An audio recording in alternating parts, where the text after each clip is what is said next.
I was researching this book for a decade, and it started really simply, which is I was a undergraduate, 21 years old, and I had the opportunity of a lifetime, which was to clerk in the prosecutor's office.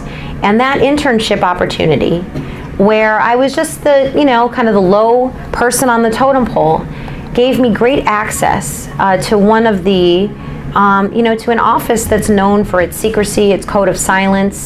The hard part was to watch or realize that justice was not what it was promised to me, right? I was a political science major as an undergrad, and everything I learned about what it should be, how it should work, fell short of that promise. Really, it was the data that I kept collecting over that decade, while getting my PhD, while being here at the American Bar Foundation, that to me felt like the evidence that people needed. And I know it's not just the police, I know it's the system, because of all this data. I was there. Every young person whose face was on that wall represented another victim that they may have harmed, another life that was taken, and also a tragedy of how this person got to be, how this young person got to be in that game and pull that trigger.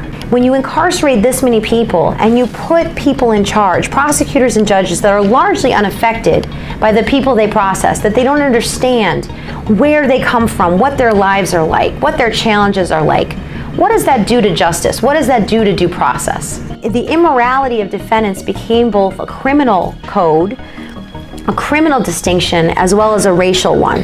And this allowed for a host of racial abuses of people's rights, and people saw it as okay and deserved. That, to me, was the moral cost of this research. How much was I willing to do and participate in this culture in order to get data to ultimately expose it? Get rid of that bad apples narrative and say it's a system, it's a culture, it's an institution, it's a shared meaning, it's a team effort, it's the journalists, it's the scholars, it's the Department of Justice all shining light and disinfecting that system.